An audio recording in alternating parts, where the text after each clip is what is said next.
오늘 하나님께서 우리에게 주시는 말씀은 창세기 12장 1절로 6절입니다. 구약성경 14페이지 창세기 12장 1절부터 6절까지 우리 다 같이 일어나셔서 한 절씩 교독하여 봉독하도록 하겠습니다. 여호와께서 아브라함에게 이르시되 너는 너의 고향과 친척과 아버지의 집을 떠나 내가 내게 보여줄 땅으로 가라.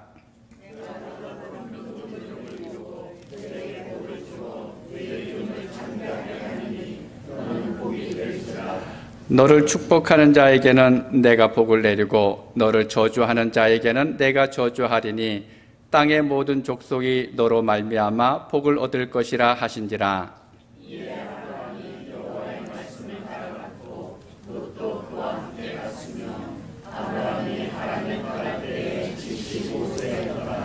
아브라함이 그의 아내 사레와 조카 롯과 하란에서 모은 모든 소유와 얻은 사람들을 이끌고 가나안 땅으로 가려고 떠나서 마침내 가나안 땅에 들어갔더라.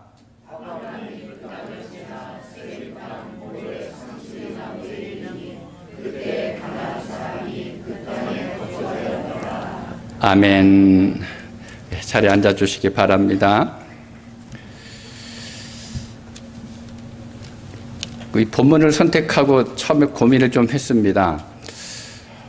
왜 그런지 아시죠? 한 달 전에 아마 여러분 똑같은 본문으로 말씀을 들으셨을 겁니다. 주병열 목사님께서 12장 1절부터 해서 말씀을 선포하셨는데 또 말씀이 어떻게 될까 고민하기도 했지만 그래도 제가 이제 이 말씀을 시작하면서 계획했던 것이 있어서 이제 넘어가지 못하고 또 이 말씀을 이제 가지고 함께 나누려고 합니다. 오늘 이 자리에 앉아 계신 분 중에는 한 5분만 빼고 저보다 다들 연배가 높으시죠. 그래서 나이 이야기를 하게 되면 참 쑥스럽고 죄송스럽기도 합니다. 제가 원래도 그러긴 했지만 그러니까 나이가 들어갈수록 나이가 1년, 2년 더 들어갈수록 이제 방해받는 일을 좀 덜 좋아하게 됩니다. 해가 갈수록 변화가 없는, 그래서 규칙적인 일상이나 또 익숙함, 안정감, 그리고 무엇보다도 편안한 것을 좋아한다라고 하는 것을 생각을 해봤습니다. 다른 말로 하면 무엇인가 새로운 것을 시작하는 것이 더 어려워진다라는 겁니다. 새로운 시도를 하는데 더 많이 주저하기도 하고 또 때로는 포기할 때가 더 많이 있습니다. 그럼 예측이 가능한 삶을 살아가면 사람의 마음을 안정시켜 줍니다. 갑작스러운 변화가 없이 늘 비슷하게 흘러가는 삶, 그리고 그 안에서 자신의 자리와 위치가 안전하다고 느끼는 삶은 지루하게 여겨지는 것이 아니라 내 마음을 평안하게 해줍니다. 오늘 또 내가 잘 살아갈 수 있겠구나, 오늘 또 하나님의 은혜가 있겠구나 라고 하는 그런 자신감을 가지기도 합니다.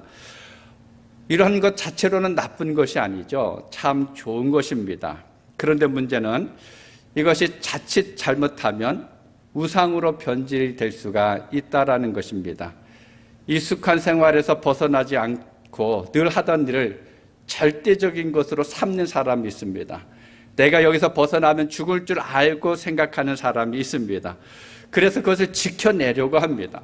근데 이걸 지켜내려고 할 때 문제가 생긴다라는 거죠. 무슨 일이 발생하는가 하면 이걸 지키기 위해서는 다른 것들을 포기하거나 희생해야 될 때가 있습니다. 근데 비교해보면 분명히 이게 더 좋은데도 불구하고 내가 익숙한 것을 위해서 좋은 것을 포기할 때가 많이 있습니다.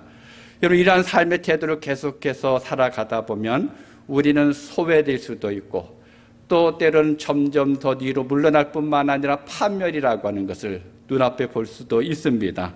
그리고 뜻하지 않은 일들을 만나는 그런 일도 발생하게 됩니다. 올해 아이들이 태어난 가정이 몇 있습니다. 그럼 아이들이 태어나면 어떻게 됩니까? 좋으시죠? 물론 당연히 좋습니다. 그렇지만 많은 변화가 일어난다는 거예요. 지금까지 누리던 일상의 안정감, 안락함, 편안함이라고 하는 것이 깨질 때가 있습니다. 지금까지는 우리가 원하던 대로 살아왔었는데 아이가 생김으로 인해서 그 모든 것들이 방향이 달라지게 됩니다. 전혀 생각하지 못했던 일이 때때마다 일어나기도 합니다. 갑작스러운 일이 발생하면서 혼란할 때가 있기도 합니다. 자, 그러면 여러분에게 한 가지 묻겠습니다. 우리 인생 중에서 우리가 평생을 살아가면서 이 둘 중에 생명이 태어나는 것과 안정된 삶 중에서 어느 것이 더 소중할까요? 그러면 우리는 무엇을 선택하면서 살아가고 있을까요? 그리스도인의 삶은 근본적으로 믿음의 삶입니다. 사도 바울이 고린도 교회에 편지하면서 우리가 믿음으로 행하고 보는 것으로 행하지 아니함이다라고 이야기했습니다. 여러분, 믿음의 삶은 결코 평탄하거나 예측이 가능하거나 안락하지가 않습니다. 손으로 만져지는 경우도 별로 많지 않습니다. 때로는 눈에 전혀 보이지 않을 때도 있습니다. 아니, 오히려 우리가 예배하는 하나님과 우리가 따라가는 그 예수 그리스도 때문에 우리의 삶은 반복해서 방해받을 때가 있습니다. 도전받을 때가 있습니다. 때로는 당혹스러운 일이 일어날 때가 있습니다. 오늘 본문에 보면 이렇게 기록하고 있습니다. 우리 1절 함께 읽도록 하겠습니다. 여호와께서 아브라함에게 이르시되 너는 너의 고향과 친척과 아버지의 집을 떠나 내가 네게 보여줄 땅으로 가라. 쉬운 성경에 보니까 이렇게 번역했습니다. 여호와께서 아브라함에게 말씀하셨습니다. 내 나라와 내 친척과 내 아비의 집을 떠나 내가 네게 보여줄 땅으로 가거라. 오늘 본문에 나오는 아브라함의 이야기가 바로 그런 방해로부터 시작되고 있는 것을 볼 수가 있습니다. 집을 떠나서 보여줄 땅으로 가라는 부르심과 함께 하나님께서 아브라함의 안정적인 삶 속에 들어오셔서 그것을 지금 막 휘젓고 계십니다. 아브라함에게 주어지게 될 그것으로 가라는 부르심, 그럼 깊이 들여다보면 믿음을 향한 부르심입니다. 그것은 하나님을 신뢰하라라고 하는 그런 부르심이기도 합니다. 그렇다면 여러분, 과연 믿음으로 산다고 하는 것은 어떤 것일까요? 믿음으로 산다고 하는 것은 하나님의 뜻을 따라서 과거와 결별하는 것을 의미합니다. 또 믿음으로 산다라고 하는 것은 우리가 받을 자격이 없는데도 하나님으로부터 주어지는 복을 받아들이는 삶입니다. 그리고 믿음은 하나님의 말씀의 빛 가운데서 살아가는 삶입니다. 믿음은 아무것도 보이지 않는 것을 또 아무것도 붙들 수 없는데도 하나님의 말씀이기에 움직이는 것입니다. 믿음은 내가 원하고 생각하는 것과는 달라도 하나님께 집중하고 하나님께 맡기는 것입니다. 여러분 모두가 그 믿음 안에 살아가실 수 있기 바랍니다. 하나님께서 하나님의 형상대로 사람을 만드시고 사람에게 생육하고 번성하고 땅에 충만하고 또 하나님의 뜻을 따라서 땅을 다스리라 라고 말씀을 하셨습니다. 홍수 후에 노아에게도 하나님께서 똑같이 말씀하셨습니다.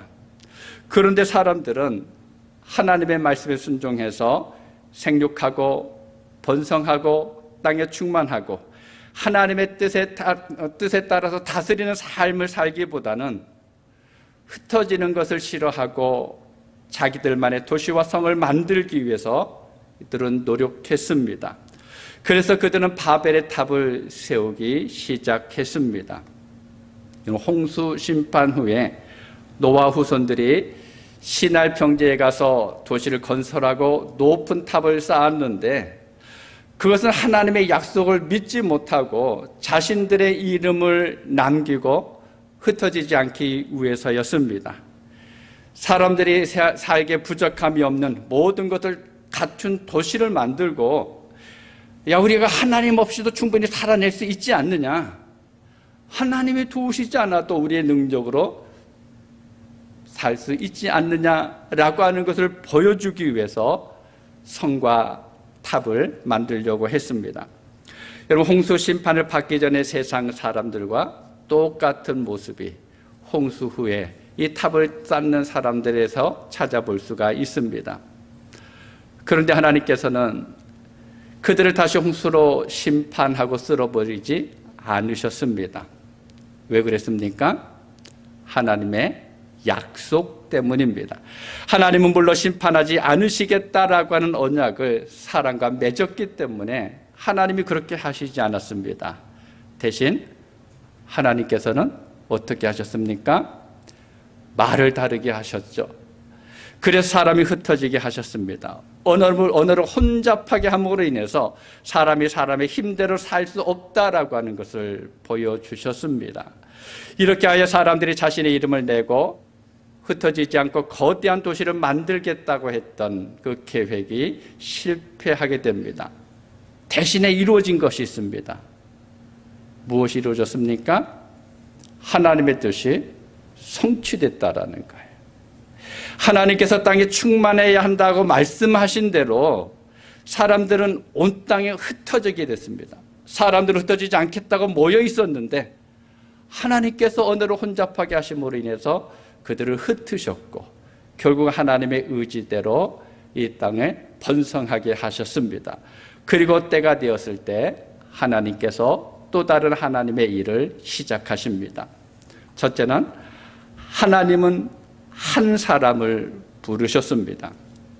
하나님께서 누구를 부르셨습니까? 바로 하란이라고 하는 곳에서 풍요롭고 안정되게 살아가고 있는 아브람입니다. 11장에 보면 노아 후손들의 그 족보가 나오게 됩니다. 그런데 그 족보를 살펴보면 노아의 세 아들 중에 하나님의 언약 후손으로 세움받은 이 셈이라고 하는 사람이 나옵니다. 이 셈이 바로 아브라함의 조상이 됩니다. 그러니까 셈을 통해서 하나님께서 여자의 후손에 대한 언약이 흘러가는 가문에 속한 사람이 아브라함인데 그 아브라함을 하나님께서 부르셨다라는 거예요. 그러면 아브라함의 가정은 온전하게 하나님을 섬겼을까요? 여러분, 하나님께서 부르시기 전에 이 가정이 신실하게 하나님을 예배했습니까? 그렇지 않습니다. 여호수아서 24장 2절에 보면 이렇게 기록합니다. 우리 함께 읽도록 하겠습니다. 여호수아가 모든 백성에게 이르되 이스라엘의 하나님 여호와께서 이같이 말씀하시기를 옛적에 너희의 조상들 곧 아브라함의 아버지 나홀의 아버지 데라가 강 저쪽에 거주하여 다른 신들을 섬겼으나 아브라함의 아버지 데라는 갈대아 우르에서 다른 신을 섬겼다라고 이야기합니다. 갈대아 우르는 주로 달을 숭배했다라고 이야기합니다. 그러니까 달을 신으로 섬기는 우상 숭배를 했던 사람이 바로 아브라함의 가정이었습니다. 칼빈의 주석을 보면 이런 모습을 데라는 방황하는 자였다라고 이렇게 기록하고 있습니다. 그러니까 이 데라는 아브라함의 가정은 분명히 하나님도 알고 있었습니다. 그런데 그 지역에 살면서 그 지역이 섬기고 있는 달이라고 하는 신을 섬기고 있었고 또 다른 우상을 섬기고 있었습니다.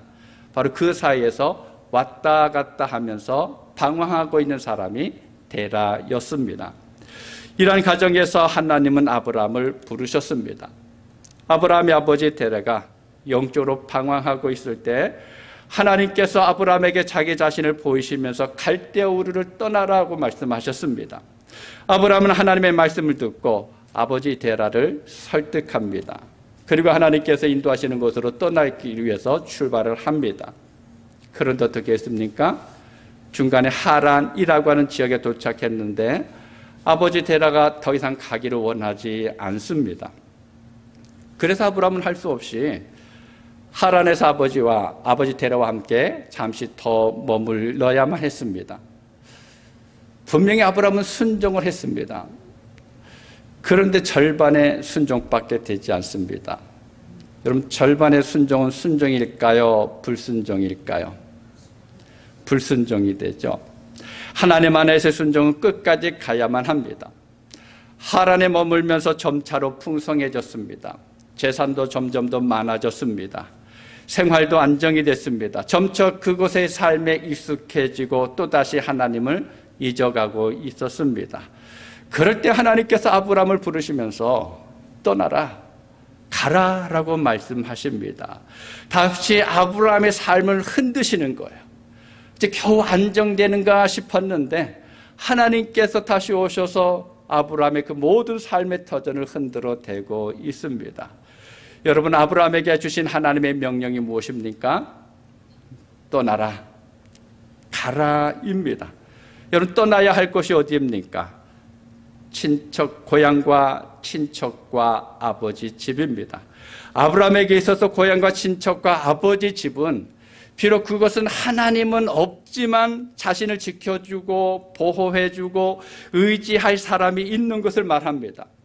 여러분, 고대 사회에서 고향과 친척과 아버지 집은 단순히 가족을 의미하지 않습니다. 그것을 넘어서 내 생명이 되기도 합니다. 내 집과 내 생활, 내 삶의 터전이 되고 나를 보호하는 것이고 내가 안전하게 살아갈 수 있는 것이고 내가 평안할 수 있는 것이 바로 그곳입니다.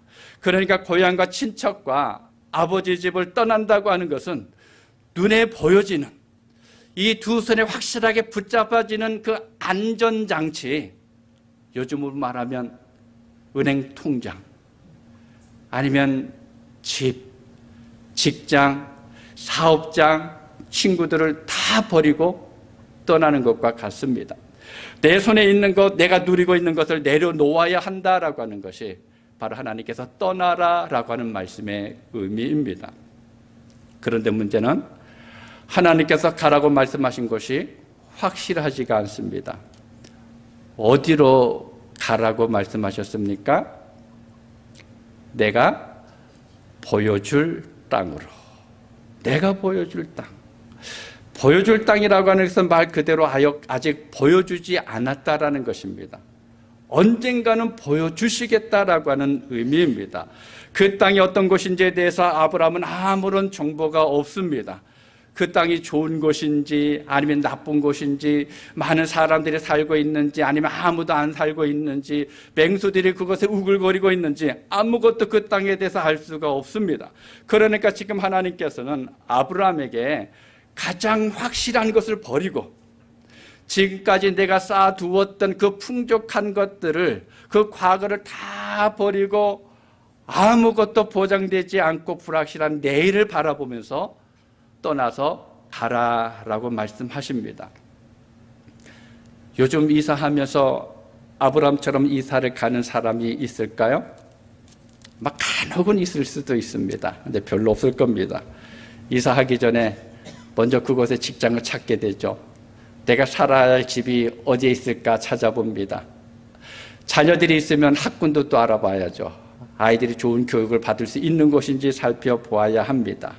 그리고 나서 마트는 얼마나 떨어져 있는지, 편의시설은 어떻게 되어 있는지, 또 주변 환경은 어떻게 되어 있는지 다 살펴보고 난 후에 이사를 합니다. 그런데 아브라함은 그러지 않았습니다. 아니, 그럴 수가 없었습니다. 반대였습니다. 가장 확실한 직장과 집과 든든한 배경이 되는 친척과 친구들을 다 버리고 떠났습니다.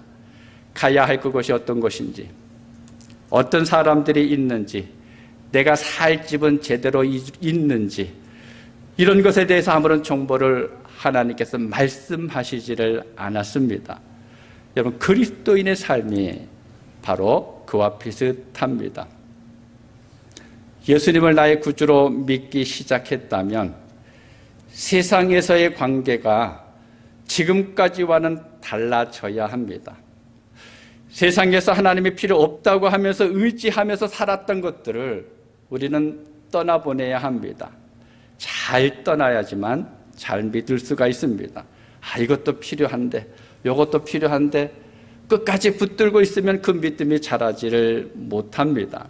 떠나지 않으면 믿을 수가 없습니다. 다시 말씀드리면 하나님의 약속을 붙잡기 위해서는 우리는 손이 두 개밖에 없죠. 하나님의 약속을 두 손을 꽉 붙잡으려면 어떻게 해야 됩니까? 지금 내 손에 붙잡고 있는 것을 놓아야 되겠죠. 이걸 붙잡은 상태에서 하나님의 약속을 붙들 수가 없습니다. 우리는 세상을 살면서 붙잡고 있는 것들이 많이 있을 것입니다. 그걸 놓아야지만 하나님의 약속을 붙들고 우리는 나갈 수가 있습니다. 영원한 생명을 얻기 위해서 눈앞에 있는 것을 버려야 할 때도 있습니다. 이것이 믿음의 시작입니다. 하나님께서 떠나라 가라라고 말씀하셨습니다. 그러면서 하나님께서 아브라함에게 두 가지 약속을 주십니다. 본문 2절을 우리 함께 읽도록 하겠습니다.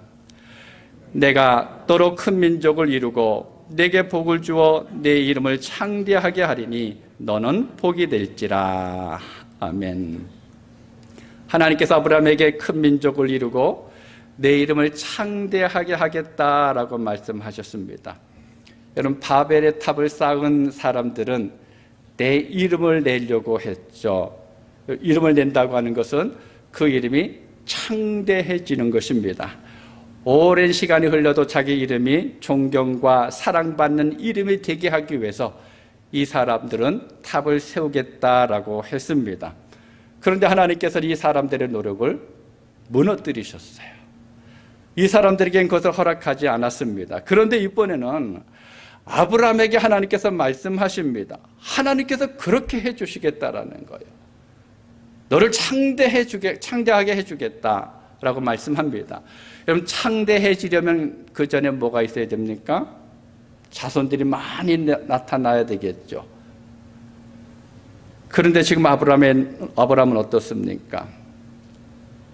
이들에게는 자녀가 하나도 없습니다. 지금 아브라함의 나이가 75세고 아내 사레는 65세입니다. 그러니까 인간적으로는 불가능할 수밖에 없습니다. 기대할 수가 없다라는 거예요. 젊었을 때도 아이가 생기지 않았는데 늙은 나이에 아이가 생기리라고 기대하는 것은 더 불가능합니다. 그러니까 하나님께서 그렇게 말씀하시는 것은 자기의 상황과 형편을 보니까 현실성이 없는 허무맹랑한 약속입니다. 다음으로 3절 후반부에 보면 땅의 모든 족속이 너로 말미암아 복을 얻을 것이라 하신지라. 여러분, 어떻게 땅의 모든 민족이 아브라함을 인해서 복을 받을 수가 있을까요? 아담과 하와는 하나님의 말씀을 거역함으로 인해서 땅의 모든 족속이 저주받게 했습니다. 그 누구도 지금까지 땅의 모든 족속이 복을 받게 한 일은 없었습니다. 노아도 하나님께 의로운 사람이라고 인정받았고 은혜를 입었지만 겨우 자기 자신과 자기 식구들의 생명만 구했을 뿐입니다.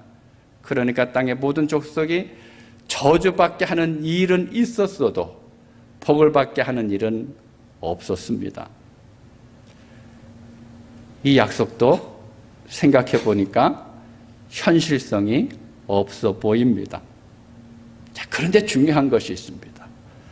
이 약속을 누가 행하십니까? 사람인가요? 하나님께서 하십니다. 하나님께서 하신다고 하는 그것을 믿음으로 듣느냐 아니면 불신으로 듣느냐의 문제입니다. 히브리서 11장 1절에 무엇이라고 하였습니까? 우리가 잘 아는 말씀이 있습니다. 믿음은 바라는 것들의 실상이요 보이지 않는 것들의 증거니. 믿음이라고 하는 것은 지금 손에 붙잡혀 있는 것을 보는 것이 아닙니다. 보이지 않는 약속을 붙드는 것입니다. 하나님의 약속이 있기에 그 약속을 믿고 또 그 뜻을 불편함과 불안과 불확실성이 있음에도 불구하고 감내하는 것입니다. 약속의 말씀을 믿고 또 버리고 떠나는 것이 순종입니다. 그러니까 순종이라고 하는 것은 하나님에 대한 철저한 믿음이 없으면 불가능합니다. 반대로 믿으면 순종할 수가 있습니다. 불편함을 감수하고 또 그 걸음을 걸어가면서 때때로 불안함이 있기도 하지만 그러나 그 불안함을 떨쳐버리고 불확실한 미래에 자신의 인생을 던지는 것, 이것이 바로 믿음입니다. 아브라함은 어떻게 했을까요? 이 모든 불안과 불편함과 불확실함을 가슴에 안고 떠났습니다. 여러분, 아브라함이 떠나면서 희망찬 미래를 기대했을까요?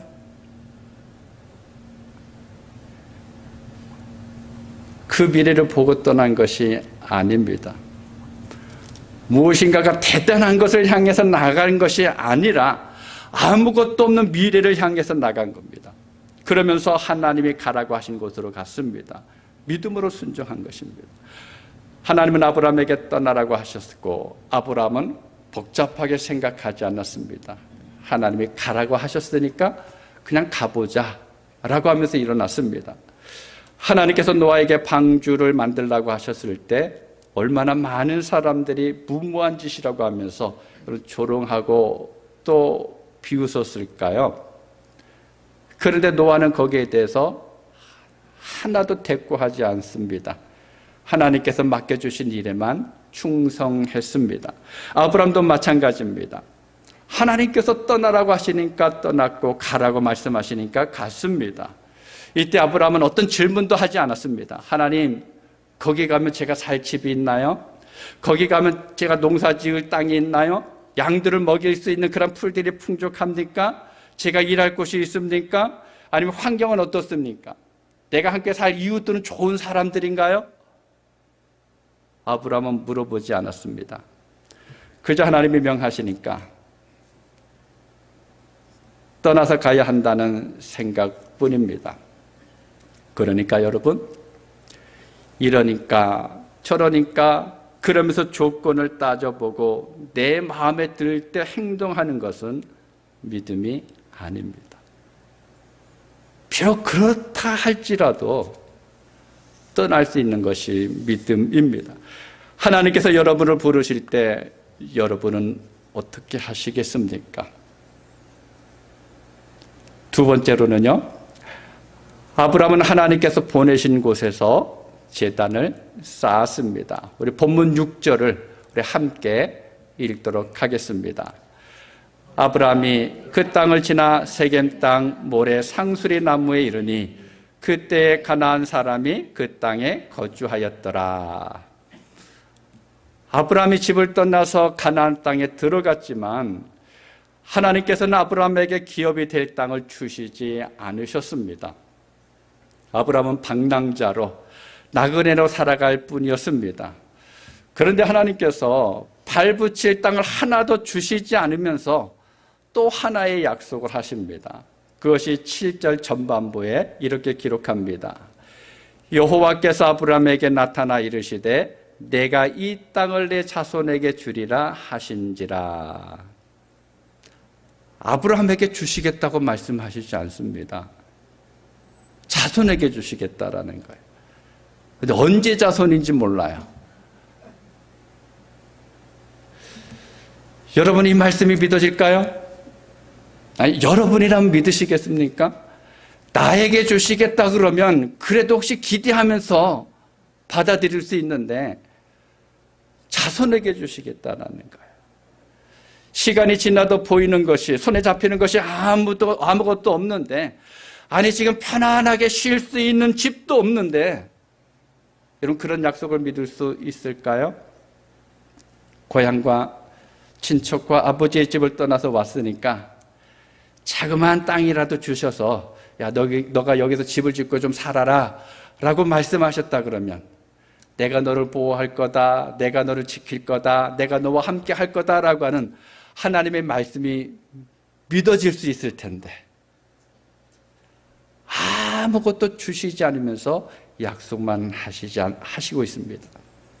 그런데 여러분, 놀라운 것은요, 아브라함은 모래 상수리 나무가 있는 곳에 갔다라고 기록하고 있습니다.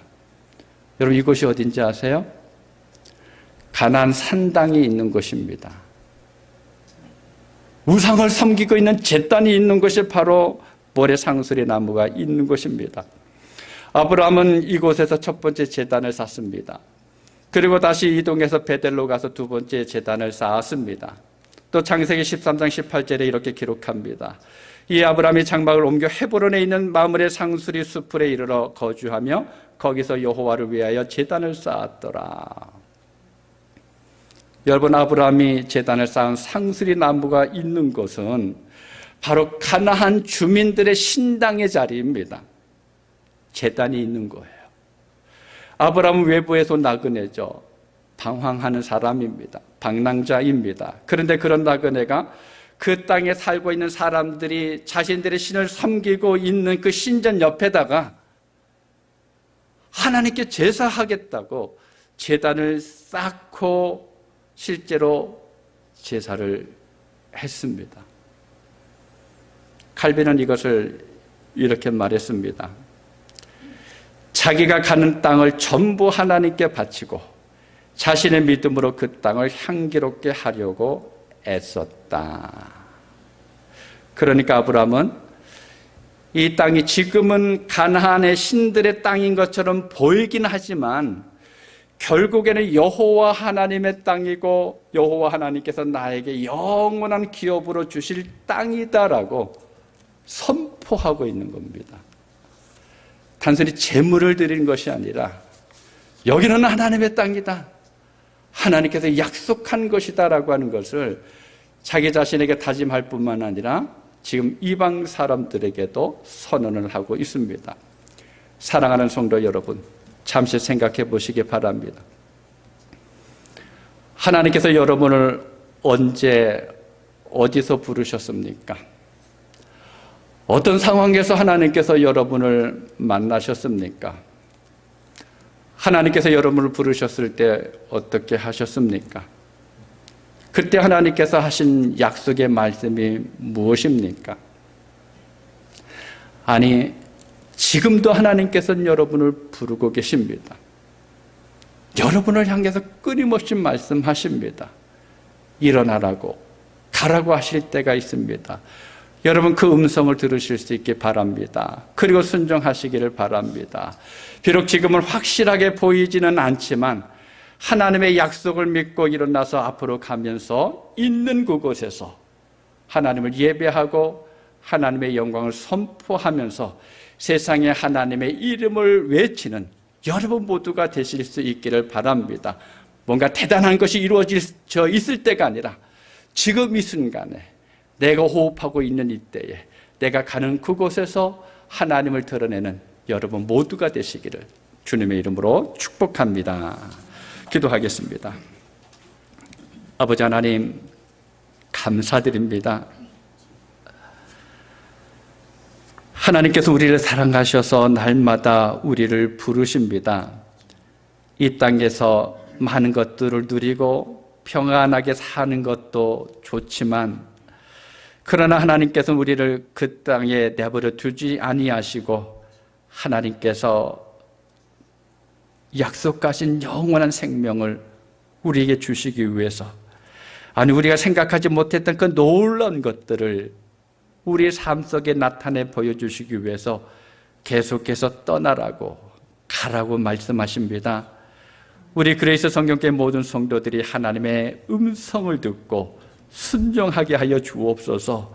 내 눈에 보이진 않지만 내 손에 붙잡은 것이 없는 것처럼 여겨지지만 그러나 하나님께서 약속하셨기 때문에 그 땅을 향해서 걸어갈 수 있는 온 성도들 되게 하시고 그 삶을 통해서 하나님의 영광을 드러낼 수 있는 우리의 삶이 되게 하여 주옵소서.